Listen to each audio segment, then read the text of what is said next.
الحمدللہ رب العالمین والصلاۃ والسلام علی خاتم النبیین اما بعد فاعوذ باللہ من الشیطان الرجیم بسم اللہ الرحمن الرحیم۔ ناظرین، آج آپ کے لیے ایک بہت اہم موضوع پر ویڈیو لے کر حاضر ہوئے ہیں۔ آپ نے سنا ہوگا کہ بہت سارے لوگ یہ کہتے نظر آتے ہیں کہ مولویوں نے یہ کر دیا، مولویوں نے وہ کر دیا، مسجد میں داخلہ منع ہے تو نماز نہیں پڑھتے ایک دوسرے کے پیچھے، مولوی لڑے ہوئے ہیں۔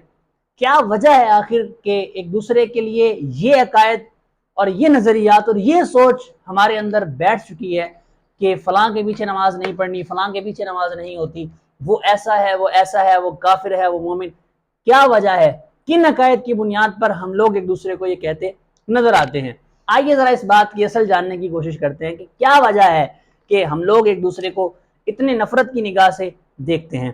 تو ایک بہت بڑا جو مسئلہ ہے وہ ہمارے نزدیک یہ ہے کہ سنی وہ دیوبندیوں اور وہابیوں کے پیچھے نماز پڑھنے کو جائز نہیں سمجھتے اور اپنی مسجدوں کے اندر داخلہ بھی ان کا روا نہیں جانتے، بلکہ بہت سی مسجدوں کے باہر تو لکھا ہوا ہوتا ہے کہ یہاں پر تبلیغیوں کا آنا منع ہے۔ تو ان تبلیغیوں کا داخلہ ممنوع ہونے کی وجہ کیا ہے اور ان سے اس قدر نفرت کی وجہ آج ہم اس ویڈیو میں جاننے کی کوشش کریں گے۔ آئیے ذرا بلا تمہید اپنی ویڈیو کا آغاز کرتے ہیں۔ حکیم الامت دیوبندیوں کے اشرف علی تھانوی صاحب اپنی کتاب میں لکھتے ہیں، اب اس کا فیصلہ آپ نے کرنا ہے کہ کیا یہ عقائد رکھنے والے لوگ اس لائق ہیں کہ ان لوگوں سے سلام دعا روا رکھی جائے، ان لوگوں کو اپنی مسجدوں کے اندر داخلہ روا رکھا جائے، ان لوگوں کے ساتھ نماز پڑھنا روا رکھا جائے اور ان لوگوں کے ساتھ نمازیں پڑھی جائیں؟ کیا یہ لوگ اس قابل ہیں؟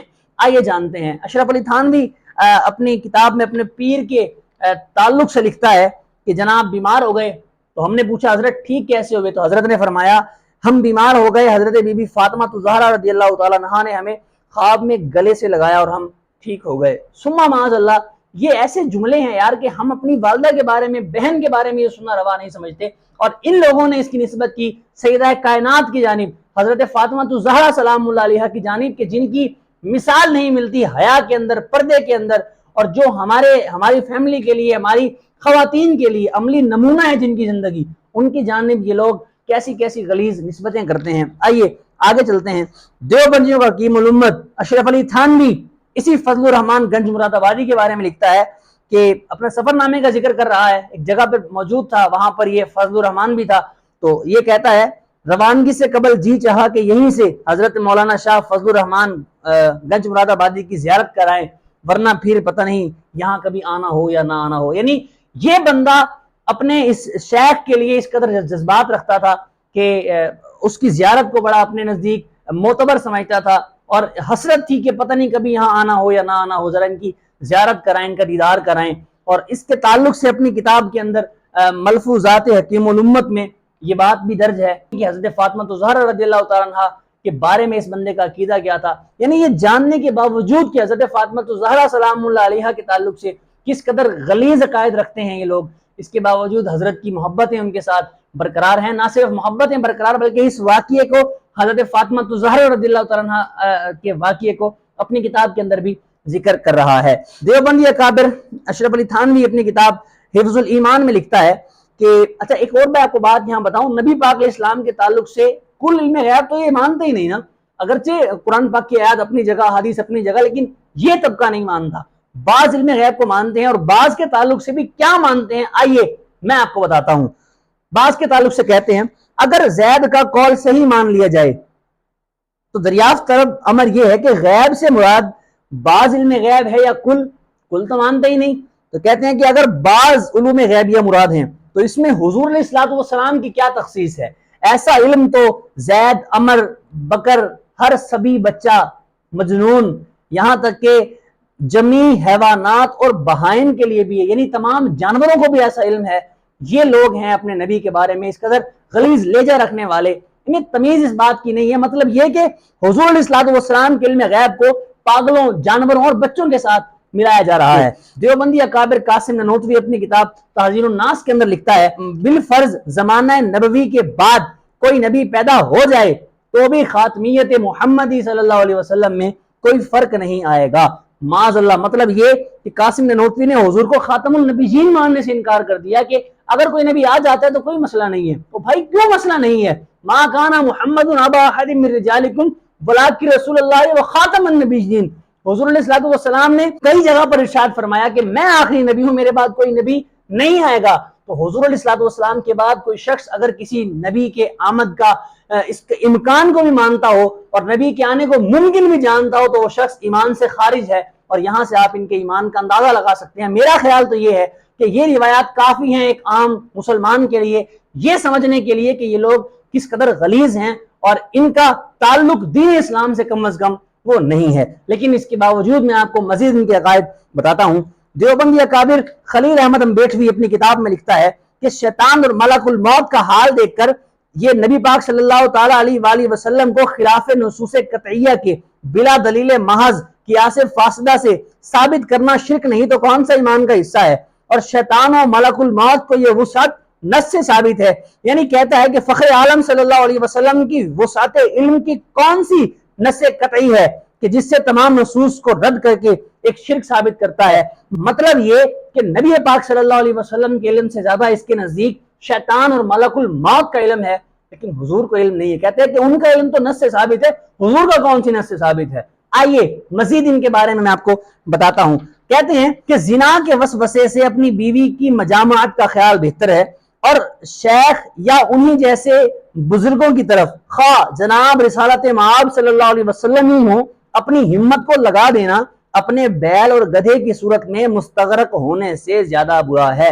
معاذ اللہ۔ مطلب یہ کہ دیوبندی اکابر اسماعیل دیلوی نماز میں حضور علیہ الصلوۃ والسلام کے خیال کو زیادہ برا جانتا ہے اس سے کہ جانوروں کا خیال آ جائے یا معاذ اللہ زنا کا خیال آ جائے۔ اس بات سے زیادہ برا اس کے نزدیک کیا ہے کہ نبی پاک صلی اللہ تعالیٰ علیہ وآلہ وسلم کے خیال میں انسان ڈوب جائے۔ یار ایک بندے کے نزدیک اپنے نبی کی عزت جانوروں جتنی بھی نہیں ہے، سما معاذ اللہ سما معاذ اللہ سما معاذ اللہ، کہ یہ لوگ اس قدر دین سے بیزار ہو چکے ہیں کہ اپنے آخری نبی صلی اللہ تعالیٰ علیہ وآلہ وسلم کی توہین کا موقع کوئی جانے نہیں دیتے۔ اشرف علی تھانوی نے اپنے ایک مرید کے بارے میں واقعہ لکھا کہ اس کے مرید نے اپنے پیر اشرف علی تھانوی کو اپنے خواب اور بیداری کا واقعہ لکھا۔ یہ بات الامداد میں اشرف علی تھانوی نے خود لکھی، صفحہ نمبر 35 پر اشرف علی تھانوی نے اس واقعے کو ذکر کیا کہ ایک مرید نے اس کو اپنے خواب اور بیداری کا واقعہ لکھا۔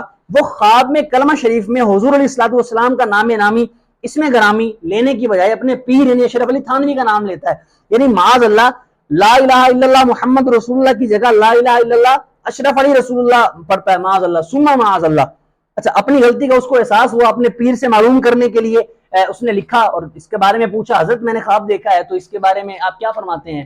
تو آپ اپنے ایمان سے بتائیں کہ یہ خواب اچھا ہے یا برا؟ یقیناً ہر بندے کی زبان پر فوراً استغفار کا جملہ آئے گا اور کہے گا کہ خواب تو بہت برا ہے کہ اپنے خواب میں نبی پاک صلی اللہ علیہ وسلم کی بجائے کسی اور کو وہ اللہ کا نبی مان رہا ہے اور حالانکہ وہ نبی بھی نہیں ہے، تو یہ خواب یقیناً برا ہے۔ لیکن حضرت جی نے توبہ و استغفار کا حکم تو بہت دور کی بات ہے، حضرت جی فرماتے ہیں کہ اس واقعے میں تسلی تھی کہ جس کی طرف تم رجوع کرتے ہو وہ اللہ تعالیٰ کی عطا سے متبع سنت ہے، سنت کی اتباع کرنے والا ہے، معاذ اللہ۔ مطلب یہ کہ کلمہ کفر کو اشرف علی تھانوی نے عین اتباع سنت قرار دیا۔ دیوبندی مولوی حسین علی اپنی کتاب کے اندر لکھتا ہے کہ خواب دیکھا، کہتا ہے کہ حضور علیہ السلام آگے آگے ہیں، میں پیچھے پیچھے چل رہا ہوں اور پل صراط کے اوپر سے گزر رہے ہیں کہ یہاں تک کہ نبی پاک صلی اللہ علیہ وآلہ وسلم پل صراط پر کھڑا کر گرنے لگے اور میں نے حضور کو پکڑ لیا، ثم معاذ اللہ۔ آگے چلیے، خلیل احمد امبیٹوی کہتا ہے کہ رسول اللہ صلی اللہ علیہ وسلم کو دیوار کے پیچھے کا علم نہیں، ثم معاذ اللہ، جبکہ اللہ فرما رہا ہے محبوب ہم نے آپ کو سکھا دیا جو آپ نہیں جانتے تھے۔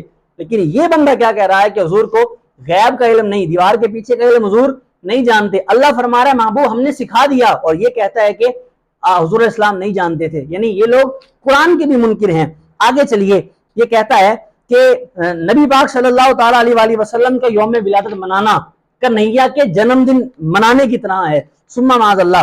مولوی اسماعیل دہلوی لکھتا ہے، یہ مشترکہ وہابی اور دیوبندیوں کا مشترکہ مولوی ہے۔ میں آگے بتاؤں گا کہ کیسے ان لوگوں نے اسماعیل دہلوی کی شان میں قصیدے لکھے اور کس طرح اسماعیل دہلوی کے انکار کرنے والے کے بارے میں فتوے لگائے۔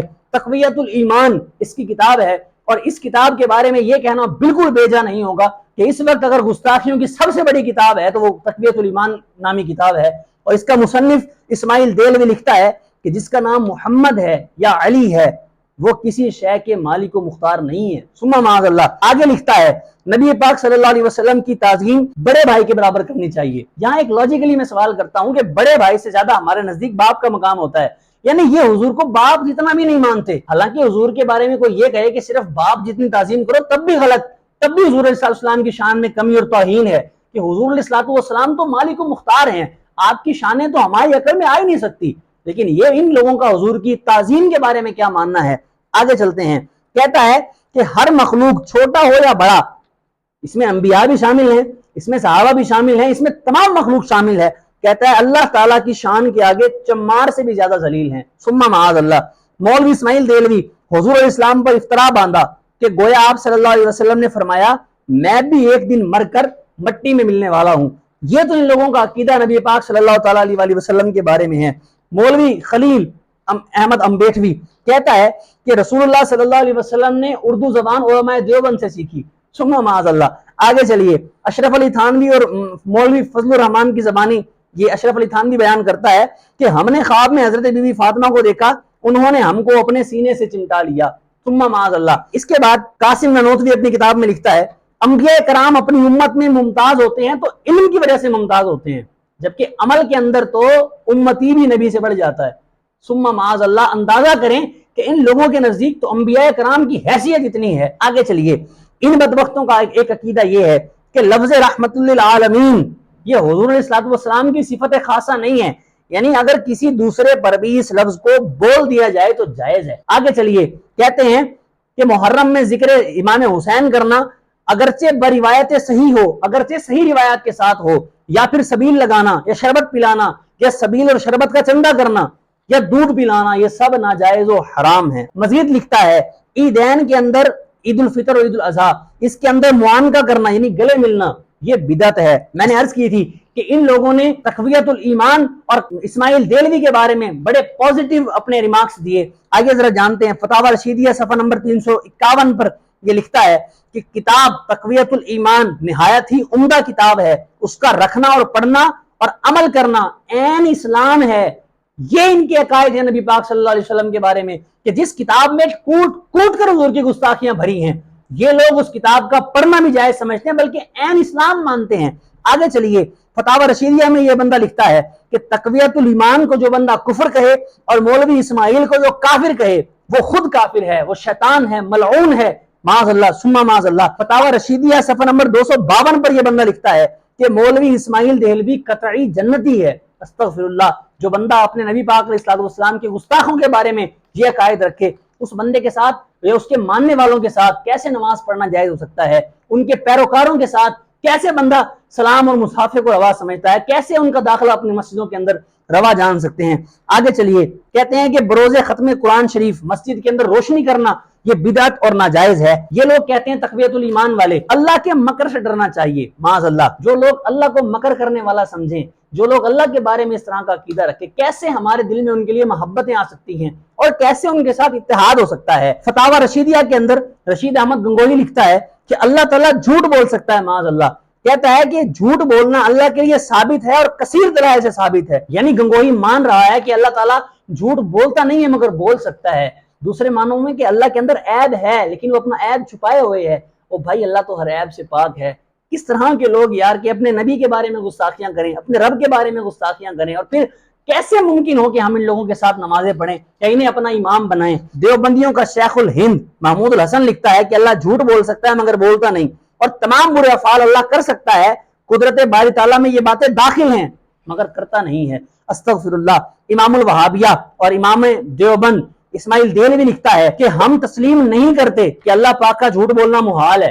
کہتے ہیں اگر ایسا ہو تو انسانی قدرت رب کی قدرت سے زائد ہو جائے گی. کہتا ہے بندہ جھوٹ بول سکتا ہے تو اللہ کیوں نہیں بول سکتا؟ استغفر اللہ. کیسا ان کے بارے میں بے باکی والا عقیدہ اللہ تعالیٰ کے بارے میں رکھنے والے لوگ. مزید ان کے بارے میں سنیے اور لرز جائیں گے یار. یہ بات کوئی مسلمان اپنے ساتھ روا رکھ ہی نہیں سکتا. ان کا عقیدہ ہے کہ یزید امیر المومنین ہے اور بے قصور ہے. ثم معاذ اللہ. دیوبندی علماء کی تصدیق شدہ ایک کتاب ہے رشید ابن رشید, اس کے اندر ان کا مصنف لکھتا ہے کہ یزید جو ہے وہ بخشا ہوا ہے, اس کو امیر المومنین لکھتا ہے, ساتھ رضی اللہ عنہ لکھتا ہے.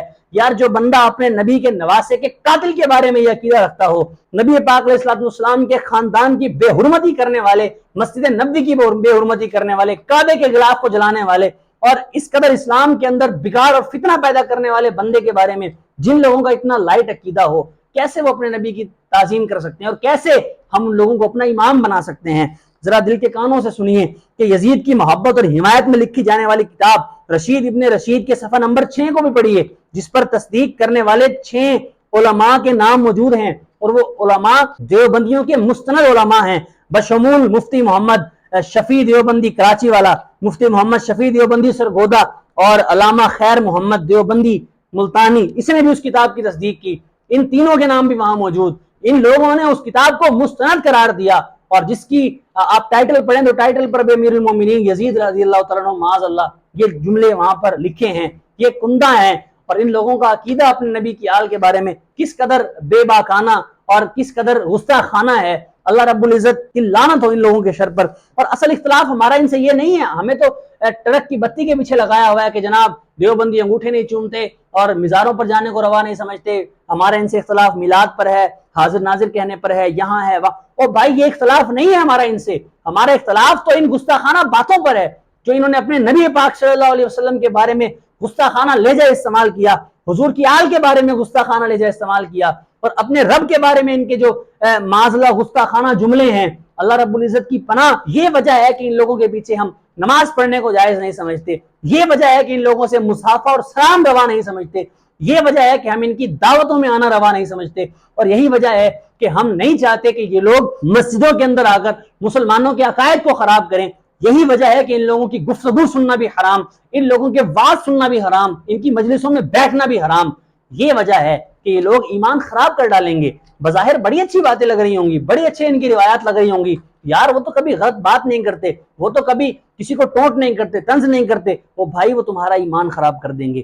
یہ وجہ ہے کہ ہم لوگ ان کے ساتھ محبتوں کو روا نہیں سمجھتے، نہ رشتہ داری روا سمجھتے ہیں، نہ ان کے ساتھ ہم کوئی رواسم رکھنا روا سمجھتے ہیں۔ آج بھی اگر یہ لوگ ان کفر عبارتوں کو اپنی کتابوں سے نکال دیں اور آج بھی اپنے ان اکابرین کے اوپر کفر کا فتویٰ دیں اور ان کی کتابوں کو اپنی ڈکشنری سے نکال دیں، آج بھی اتحاد ہو سکتا ہے۔ پھر ممکن ہے کہ ہم ان کے پیچھے نمازیں پڑھنے کو جائز سمجھیں، پھر ممکن ہے کہ ہم ان کا داخلہ اپنی مسجدوں کے اندر روا سمجھیں، پھر ممکن ہے کہ ہم لوگ ان سے سلام کرنا روا سمجھیں، ان کے حال احوال پوچھنا، ان کی مجلسوں اور دعوتوں میں جانا روا سمجھیں۔ اگر ایسا نہیں ہوتا تو پھر حالات آپ کے سامنے ہیں، صرف ایک ہی حل ہے، اب بھی وقت ہے، آ جاؤ اور نبی علیہ الصلوۃ والسلام کی غلامی کا پٹا اپنے گلے میں ڈال لو۔ اگر تم حضور علیہ الصلوۃ والسلام کی غلامی میں آ جاتے ہو تو ہم تمہیں اپنا امام بنانے کے لیے تیار، تمہاری غلامی کرنے کے لیے بھی تیار، لیکن اگر تمہاری روش یہی رہی پھر مر جائیں گے، ظالم کی حمایت نہ کریں گے۔ اللہ عز و جل کی بارگاہ میں دعا ہے کہ اللہ تعالیٰ ان کے شر سے ہمیں اور ہماری نسلوں کو محفوظ فرمائے۔ آمین بجاہ نبی الامین وصلی اللہ تعالیٰ علیہ وآلہ وسلم۔